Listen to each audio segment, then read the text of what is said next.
Es doctor en Historia y jefe de redacción de la revista Nueva Sociedad. Estudió economía, fue corresponsal de varios diarios y es autor de La rebeldía se volvió de derecha, un libro de editores siglo XXI. Hola Pablo, aquí con Clemente Emilce. ¿Cómo estás? Buenas tardes. Hola, ¿qué tal? ¿Cómo andan? Muchas gracias por el llamado. Un placer. Primero te quiero preguntar, ¿cuándo fue la primera vez que avisoraste esto que hoy es el título, que ya de por sí me parece genera algo? ¿Cuándo empezaste a ver que la rebeldía se había vuelto de derecha? Bueno, si pensara en el libro, en realidad el primer capítulo nació como un artículo que escribí hace ya bastante tiempo, hace unos años, sobre el tema de homosexualidad y extrema derecha, que es un capítulo del libro, se llama Gays y fachos, ¿por qué no?, que era una expresión de Didier Lestrade, un activista gay francés, que a su vez se había preocupado y ocupado de la presencia de personas gays y lesbianas en el Frente Nacional de Marine Le Pen, y había escrito un libro que se llama ¿Por qué los gays giraron a la derecha?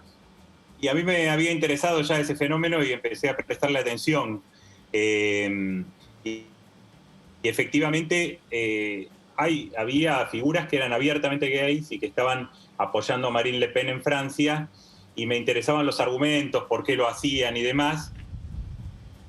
Y había expresiones incluso muy transgresoras como la de Milo Yiannopoulos, que es un británico que apoyó a Donald Trump muy entusiastamente, y para apoyar a Trump hizo una gira por Estados Unidos que se llamaba la gira del maricón peligroso. Entonces, bueno, empecé por ahí a ver un poco por qué y si efectivamente estas nuevas derechas eran más transgresoras y cómo funcionaba esa transgresión, porque efectivamente hoy tenemos en Argentina la Puto Bullrich, que es una pequeña organización que apoya a Patricia Bullrich, y era difícil pensar en la Puto Alzogaray hace unos años. Entonces me pareció interesante ir viendo estos desplazamientos que hacen que hoy la derecha pueda presentarse como transgresora, como antisistémica, como rebelde. Claro, sí había putos peronistas, me acuerdo, una Sí. agrupación. Lejos de tratar de Exacto. condenar a la derecha, es tratar de explicar un fenómeno o la punta del iceberg de un fenómeno que Pablo identifica y creo que muy bien y que todos lo vemos, porque me interesa preguntarte por la izquierda. ¿Qué hizo la izquierda para que la derecha se apropie, esté más cerca de valores que históricamente estuvieron más ligados al progresismo? ¿Qué hizo la izquierda para merecer eso? Sería un poco la pregunta. Sí. Un poco que sí. Bueno, yo creo que obviamente los términos a veces son muy genéricos, la izquierda, la derecha. Yo creo que hoy claramente, bueno, no hay una izquierda radical en el mundo, una izquierda revolucionaria fuerte, como había en los años 60, 70, que estuviera disputando, atrayendo de algún modo las ansias de radicalidad juvenil, por ejemplo, eso es claro. Y las izquierdas más, las que hay son pequeñas y no son definitorias. Y el progresismo en general es verdad que tuvo muchos éxitos. Por un lado, esos éxitos lo fueron volviendo también parte del statu quo en muchos niveles. Por ejemplo, en ciertas cuestiones culturales, el progresismo efectivamente ganó muchas batallas y está ganando batallas. Y en tercer lugar, diría también que me parece que hay hoy una visión del futuro muy negativa, distópica, o por lo pronto la idea de que el futuro va a ser muchísimo peor que el presente y que el pasado, y eso es problemático para la izquierda. En general, la izquierda, incluso el liberalismo democrático, funcionaban sobre la base de que el futuro iba a ser mejor y que iba a tener dimensiones emancipatorias. Si se cancela la idea de que el futuro va a ser mejor, creo que entran otros elementos en juego, como las que algunos llaman las retroutopías, empezar a mirar atrás o empezar a plantear otro tipo de figuras de futuro desigualitarias, como algunas utopías libertarias hoy. Se cambia, me parece, la forma de pensar la política, ¿no? Cuando se cancela la idea de que el futuro va a ser mejor que el presente, o incluso mejor que el pasado, ¿no? Estamos llenos de distopías. Me parece que esas derechas se mueven bien en este mundo un poco escéptico, que no tiene muchas ideas, ¿no? Había un escritor británico que se llama Mark Fisher, que hacía un chiste, una ironía, y le llamó a uno de sus libros Realismo Capitalista, por la frase realismo socialista del arte de la Unión Soviética. Planteaba esto: era muy difícil no solo cambiar el mundo, sino incluso hoy tener ideas de cómo cambiarlo, ¿no? Pensar cómo cambiarlo. Claro. Y me parece que eso está afectando hoy al progresismo y se cuelan derechas que a veces son minoritarias pero muy ruidosas. Pablo, en el último capítulo del libro hablas de la ecología y quiero hilar eso con cierta imposibilidad del progresismo de articular nuevas demandas a su discurso, ¿no? Como una imposibilidad de renovarse. Con lo primero que lo relaciono es con cuando fueron los activistas veganos a la sociedad rural. Gauchos versus veganos. Sí, y vi mucha gente de discurso progresista históricamente ponerse del lado de la sociedad rural con tal de no ponerse del lado de alguien que planteaba un mensaje ecologista. Y en el libro hay un capítulo dedicado a la ecología, con todas sus variables, el ecofascismo y demás. ¿Crees que las nuevas derechas tienen la posibilidad de subirse a demandas que el progresismo por incapacidad, falta de renovación o lo que sea, están dejando un poco de lado? Sí, en el tema ecológico yo creo que una gran parte del progresismo lo incorporó, otra más populista, llamémosle, menos, o no lo incorporó para nada, y hay como un clivaje en el progresismo entre ambientalistas e industrialistas, ¿no? A veces con debates muy despectivos, ¿no? Yo lo que quería plantear con el tema de la derecha y la ecología era primero pensar, que es un poco el hilo del libro, decir, bueno, nosotros tenemos una derecha en la cabeza y existe una derecha homofóbica, negacionista del cambio climático, conservadora, pero de pronto también hay otras derechas que ya no responden a esas imágenes, o por lo menos algunas. Entonces de pronto empezamos a ver un montón de gays en posiciones dirigentes en la extrema derecha europea y muchos votantes que votan por esos partidos. Empezamos a ver que no toda la derecha es conservadora, porque Trump se le puede decir muchas cosas, pero conservador no sería una palabra muy adecuada para definir a Trump. No conservó nada, digamos, y trató de destruir todas las reglas. De hecho, hizo quedar como conservadores a los demócratas. Él atacaba el status quo y los demócratas lo defendían. Y eso me parece que tuvo el efecto Trump, reforzó esta idea del progresismo que defiende status quo.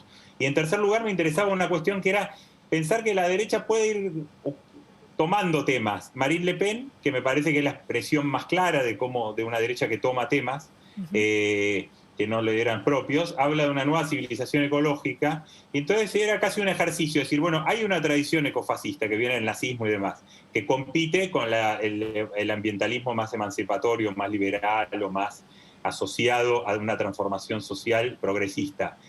¿Qué pasa si la extrema derecha empieza a tomar más esa bandera? ¿Cómo responder a eso? Y me parecía que ya están los discursos ahí. Son pocos todavía, pero los que lo hacen, pero los discursos están ahí. Por ejemplo, la idea de pensar que la respuesta al cambio climático no es salvarnos todos o no salvarse nadie, como sería una especie de la idea de la nave tierra, sino hay otra ética que es la del bote salvavidas. La del bote salvavidas es la contraria, es decir, si se llena el bote nos hundimos todos y entonces lo que hay que hacer es evitar que se subas al bote cortándole los dedos a los que se agarran al bote. Y efectivamente empieza a haber un discurso, como el de Le Pen y otros, que empiezan a asociar la defensa del ambiente al rechazo a los inmigrantes. Viene de una tradición, ya el ecofascismo existió como tradición y asociaba la pureza ambiental a la pureza racial y cosas por el estilo.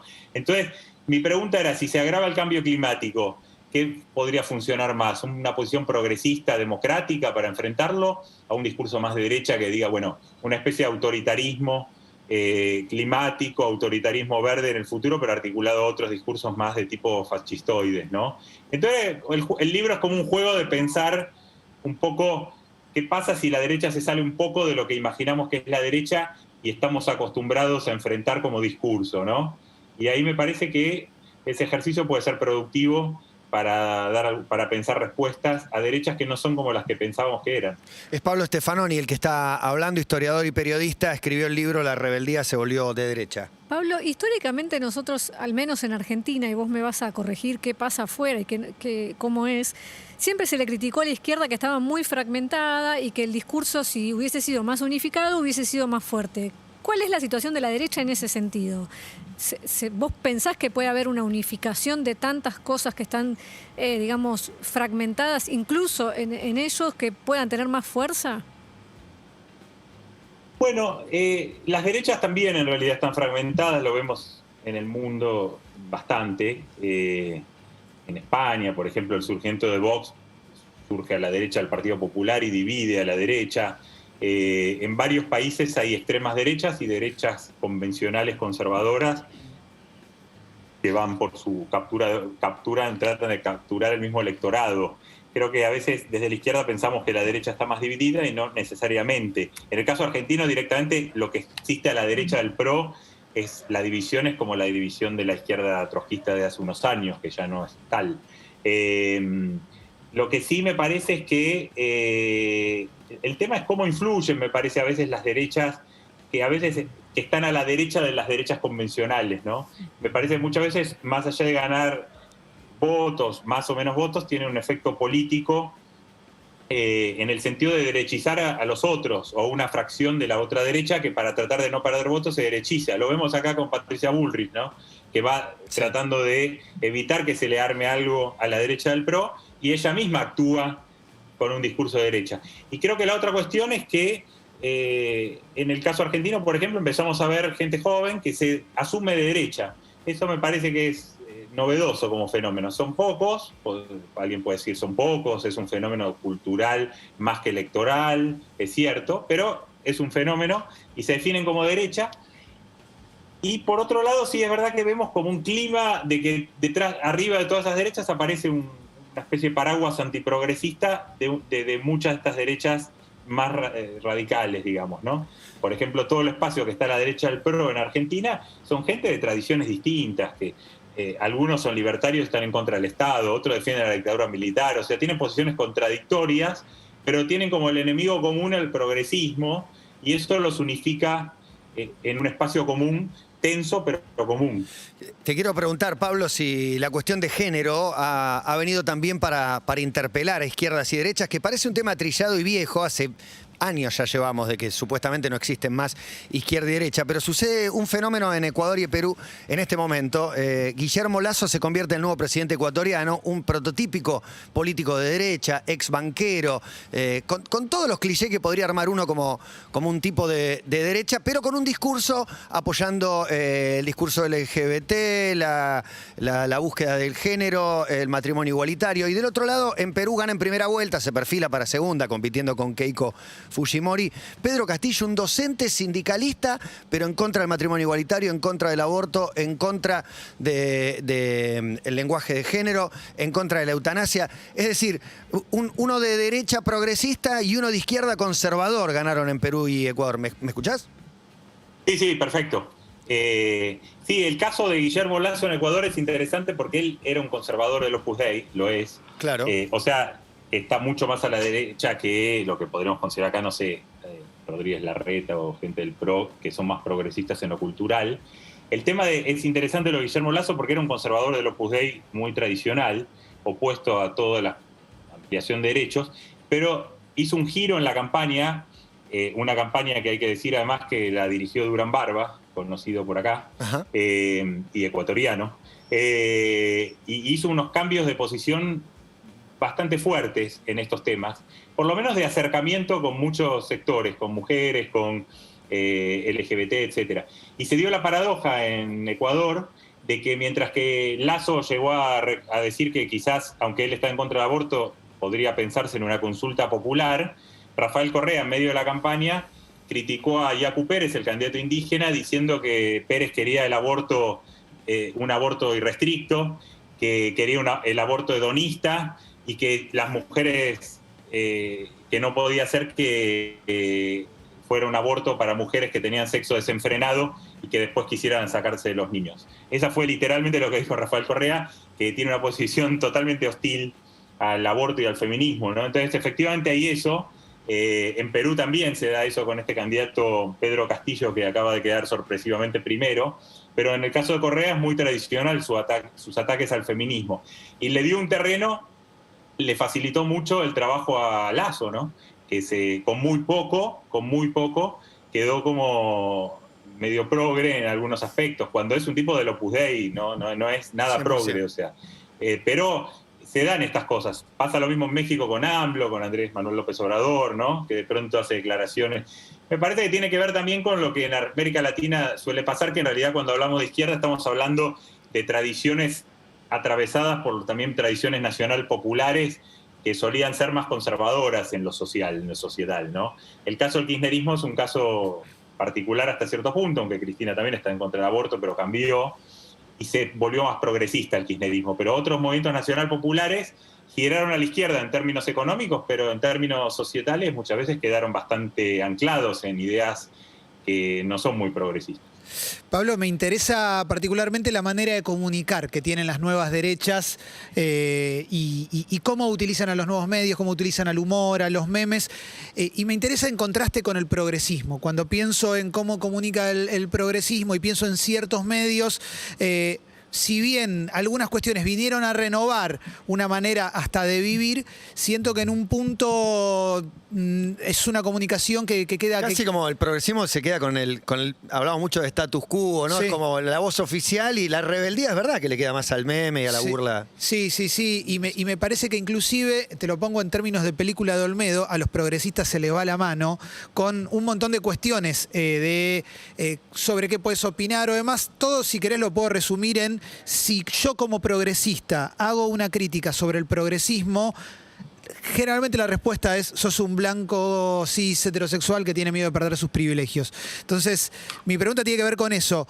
¿Las nuevas derechas comunican mejor hoy? ¿Entendieron una manera mejor de comunicar y de atrapar a la juventud? Y por otro lado, ¿el progresismo debería revisar un poco cómo comunica su ideario, su manera de ser, etcétera, etcétera?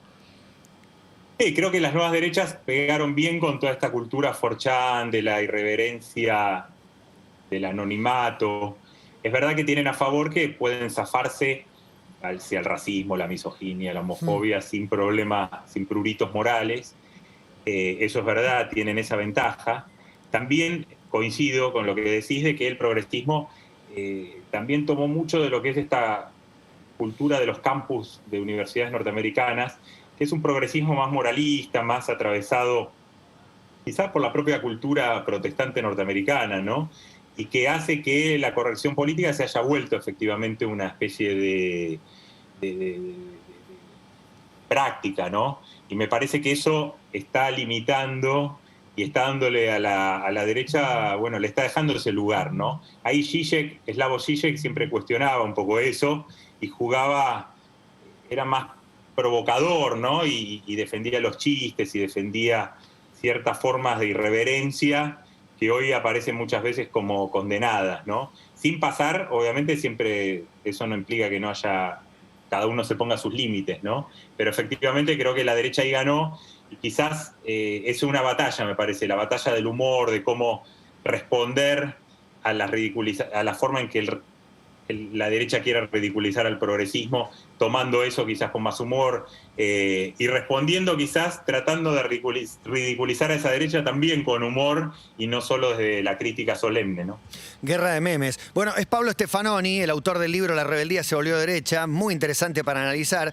Te tiro dos o tres, decime de cuál querés profundizar brevemente, un poquito. El paleolibertarismo, el sapo Pepe, meme mascota de la restauración conservadora, y los jóvenes varones blancos que se presentan célibes involuntarios. Estos tres temas se tocan en tu libro. ¿De cuál nos podés dar algún poquito más, un párrafo? Sí, hay un glosario, de hecho, atrás que la editorial con mucho criterio me pidió, porque efectivamente también toda esta cultura de Internet genera palabras que no son las que usamos muchas veces en el debate, ¿no?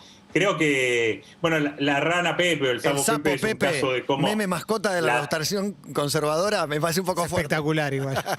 Bueno, llegó al punto, y lo resumo así, y te hago una palabra por cada tema. El Pepe no era de derecha para nada el que lo creó. De hecho, después, cuando la derecha se lo apropia, el que lo creó hizo una campaña Salvemos a Pepe y no lo pudieron salvar. Y en la campaña norteamericana terminó Hillary Clinton peleándose con el Pepe. O sea, llegó al punto de que la candidata que iba a ganar la elección en Estados Unidos terminó peleando con un meme, ¿no? En segundo lugar... estos célibes involuntarios, bueno, hay toda una discusión sobre la cuestión de género en estas nuevas derechas. Efectivamente, los libertarios argentinos hay más varones, no quiere decir que eso vaya a ser siempre así, y no quiere decir, como muchas veces se cree, que son todos virgos y todo eso, sino que hay algo de género, hay una reacción antifeminista, Y lo del paleolibertarismo es interesante porque es la versión del libertarismo que llegó a Argentina. Muchas veces me dicen, bueno, ¿por qué les reconoces que son libertarios? Los libertarios eran, no sé, Bakunin, los anarquistas. Estos no son libertarios. Bueno, hay una tradición en Estados Unidos del libertarismo más anarcocapitalista, pero esto que llegó acá de manera notable, vía Milei y otros, pero sobre todo Milei, es lo que en Estados Unidos se llama el paleolibertarismo, que es una corriente libertaria muy pequeña y que lo creó Murray Rothbard, que lo que hizo fue articular anarcocapitalismo con conservadurismo radical y posiciones reaccionarias en temas societales. Y eso es lo que llegó acá por esos misterios de la recepción de la circulación de las ideas, ¿no? Claro. Se juntó la personalidad de Milei, que leyó a Rothbard y le gustó, y de pronto hoy tenemos un montón de pibes leyendo a Rothbard que ni en Estados Unidos leen a Rothbard. Sí, pero bueno, sí, Pablo, si Marvel agarrara la realidad argentina para hacer una de sus películas, digo, Cristina y Mauricio son dos tipos de centro, peleados, centro izquierda, centro derecha, si querés. Milei está de un lado derecho, ¿quién está del otro lado? Grabois, ¿quién se te ocurre que son esos archienemigos que podríamos enfrentar?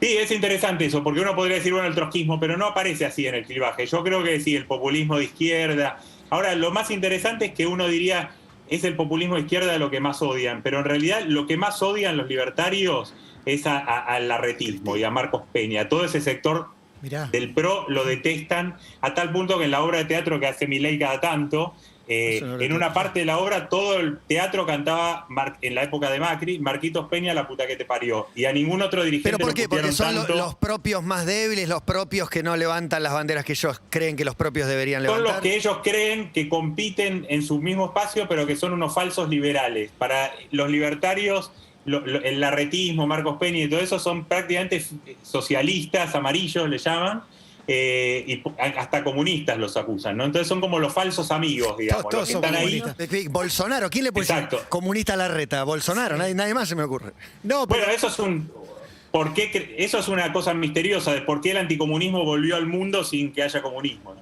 Sí, hace 40 años que no hay comunismo. yo tengo una Pero hay anticomunismo hoy. Sí. Tengo una súper cortita que tiene que ver con puede ser que surja una tercera vía que tome cosas de derecha, no sé si extrema derecha, pero derecha, izquierda, que se empiece a perder un poco Hace un pacto moral, social, económico, algo mínimo y después ideológicamente más flexible. Sí, decís. yo porque estoy notando gente progresista, que viene el palo progresista, cansada del Harta del progresismo, sí.